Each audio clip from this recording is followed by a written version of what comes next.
wake up. Karma doesn't scream, it reflects.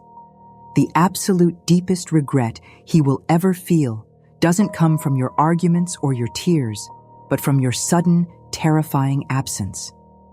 Dark psychology reveals a paradox that saved my life. The moment you stop trying to explain your pain, you hand him the burden of carrying it. His punishment begins exactly when your silence becomes a mirror he can no longer look away from. In this video, we'll dive into the profound, protective, and transformative insights from dark psychology, drawing from lessons I cherished from my own ascent, to show you exactly how your silence breaks his ego and restores your peace. I know exactly where you have been standing. I can see the room, dim and suffocating. You are staring at the screen of your phone, the blue light casting a ghostly pallor on your face. You are drafting a message, perhaps the third one today, trying to explain your heart to a man who treats your emotions like background noise. You delete it. You rewrite it. You want him to understand. You think, if I just find the right words, he will see my value. He will see how much he is hurting me. But listen to me, my sister. The sound of your notifications echoing in the empty room isn't a sign of connection. It is a lament. It is the sound of your dignity leaking out, drop by drop. The air feels heavy with stress, smelling faintly of stale coffee and anxiety. You are exhausted. You are running a marathon to win a prize that doesn't exist. You believe that your noise, your explanations, your desperate attempts to communicate are bridges. But to a manipulator, to someone who feeds on your validation, your noise is not a bridge. It is fuel. As long as you are explaining, you are still playing his game. You are still dancing to the tune of his indifference. Dark psychology always made it a point to remind us of a brutal truth. People do not value what is freely given and constantly available. They value what is rare. They value what has boundaries. The moment you stop the noise, the moment you stop the flow of your energy toward him, the dynamic shifts. It doesn't happen overnight, but it happens inevitably. The silence you are afraid of, it is not your enemy. It is the judge, the jury, and the executioner of his ego. The first way karma strikes is silent and surgical. Your distance becomes his mirror. For months, perhaps years, you have been his emotional buffer. You absorbed his negativity. You rationalized his bad behavior. You filled the empty spaces of the relationship with your love and your effort. You were the soft landing for his chaotic life. When you were there, chasing him, he never had to look at himself. He only had to look at you looking at him. But the moment you step back, silence falls. And in that silence, there is no one left to blame. There is no one left to project his insecurities onto.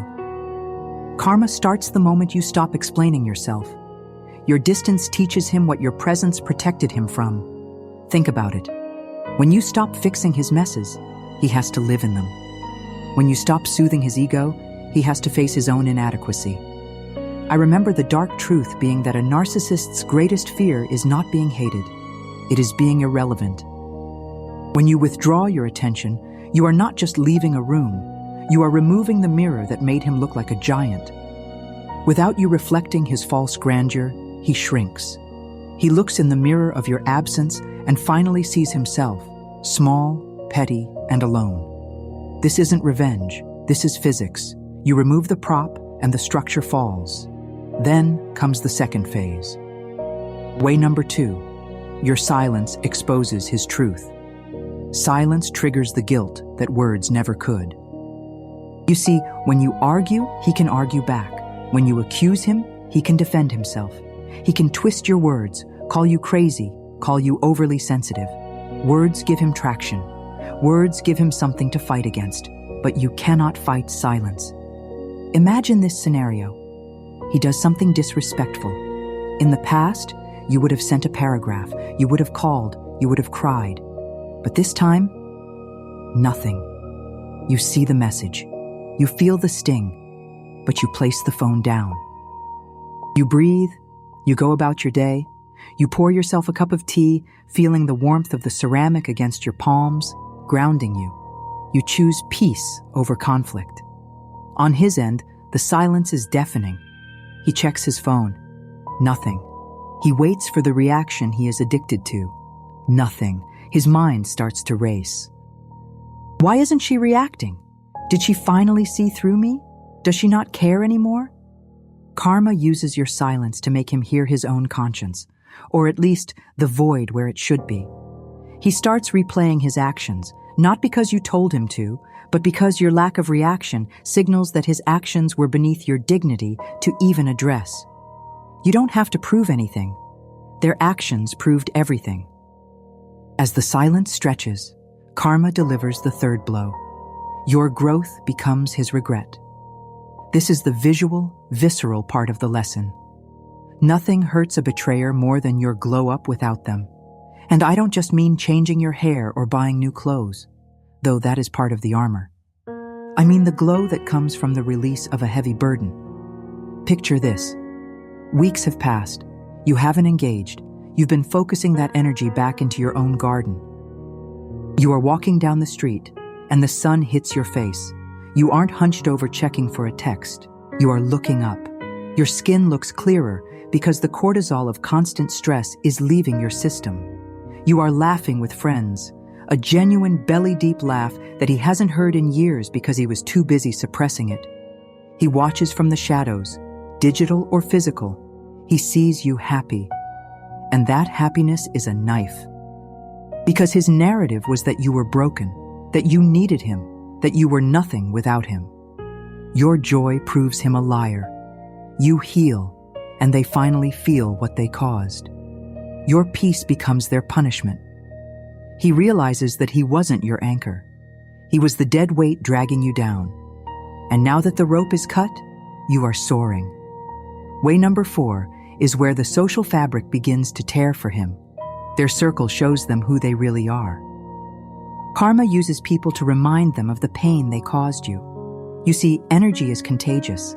The way he treated you is the way he treats himself, and eventually the way he will treat everyone else. While you are rebuilding your network with genuine connections, grounded in the dark wisdom of boundaries, he is out there trying to replace you. He might find new supply quickly, but here is the tragedy. He will treat them exactly the same way, and the world is smaller than he thinks. People talk. Or worse, he meets someone who treats him exactly the way he treated you. The same disrespect they gave you returns to them multiplied. It's the law of the harvest. He will seek loyalty in others, but will only find the superficiality he cultivated. He will look for the depth of care you provided, the late-night listening, the unwavering support, and he will find empty chairs. He will realize that the crazy woman he discarded was the only one who actually had his back. Life has a way of making everyone taste their own behavior, and the taste is bitter. This brings us to the 5th way, perhaps the most haunting for him. They lose the version of you they'll never find again. Karma is losing someone who would have given you everything. We often think we are replaceable. Dark psychology likes to emphasize that this insecurity is planted by the manipulator. But the truth? Real empathy, high-value sacrifice, genuine loyalty, these are rare commodities in the modern relational market. He treated you like an option because he thought the world was full of women like you. He is about to find out it isn't. He realizes too late that you were rare. You walk away, and his whole world loses its balance. He will cycle through dates, through flings, through shallow interactions on apps, swiping left and right, looking for that spark, that understanding, that patience you had, and he won't find it. Because that version of you, the one who loved him despite his flaws, is gone. It died the day you decided to choose yourself. Regret hits hardest when it's irreversible. He can apologize, he can beg, but he cannot resurrect the trust he murdered. Way number 6 is the redistribution of energy. Their peace breaks while yours returns. This is almost a biological law. The one who hurt you loses sleep. The one who healed finds peace. For a long time, you were the one staring at the ceiling at 3 a.m., heart racing, wondering what you did wrong. You carried the anxiety of the relationship. When you detach, you hand that anxiety back to its rightful owner. Karma restores calm to the innocent and chaos to the guilty. Imagine him now. It is night. The distractions of the day are gone. The silence of his room presses in. He remembers your voice. He remembers how safe he felt with you. And now, that safety is replaced by a gnawing emptiness. He checks your profile. Blocked. He asks mutual friends. They know nothing. The uncertainty eats at him. Meanwhile, you are sleeping deeply. The heavy, restorative sleep of a woman who has nothing to hide and nothing to fear. You stay silent, and life speaks for you. They broke you once, but karma breaks them every day in the quiet moments between their distractions. Finally, the seventh way, the ultimate protective climax. Life removes them from what they wanted most. Karma removes people from blessings they weren't grateful for. This is the spiritual aspect of dark psychology. Think of your life as a garden of blessings that are yet to bloom. Your future success, the family you will build, the adventures you will have. He wanted to be part of that glory. He wanted the benefits of your light without respecting the source of it. But because of his actions, his ticket has been revoked. What they tried to ruin for you becomes unreachable for them. Their plans fail because their foundation is rotten. Your path becomes clearer because the fog of their manipulation has lifted. Karma doesn't forget, it just waits. The promotion he wanted, he might get it, only to find he has no one to celebrate with. The status he chased, it feels hollow. He is barred from the sanctuary of your future. You are the blessing he fumbled. And then, like a bolt splitting the sky, the truth hits you. You are sitting there, perhaps reading a book or just watching the rain fall against the window, and you feel it. A lightness, a profound, unshakable solidity in your chest. You realize the pain wasn't punishment. It was school. The criticism wasn't hurt. It was protection. It was the universe showing you exactly who he was, so you wouldn't waste one more second of your precious destiny on him. You didn't lose him. You were saved from him. Your worth was saved while others were lost. You held on to your empathy, but now it is armored. You are no longer a people pleaser. You are a woman who knows the cost of admission to her life. You look back at the ruin of that relationship, not with longing, but with the reverence of a survivor looking at a burning building she escaped just in time. Remember, my sister, when someone hurts you, life writes the reply. You don't have to seek revenge. Regret is a quieter punishment, and it lasts longer. Your silence is stronger than their ego.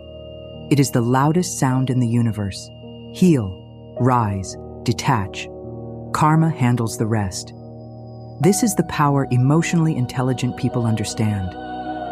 The shadows taught me that the best defense is a life well lived, completely out of their reach. If this lesson speaks to you directly, write in the comments, "I am the mirror, not the target." Let that be your mantra. And if you want to keep building this armor to ensure you never fall for these games again, subscribe now. Like this video to signal to the algorithm and to the universe that you are ready for more wisdom. I'm grateful you spent this time reflecting on dark psychology's teachings with me. Let them guide your growth. Hit subscribe to stay protected and comment your favorite takeaway below. Until next time, stay silent and stay powerful.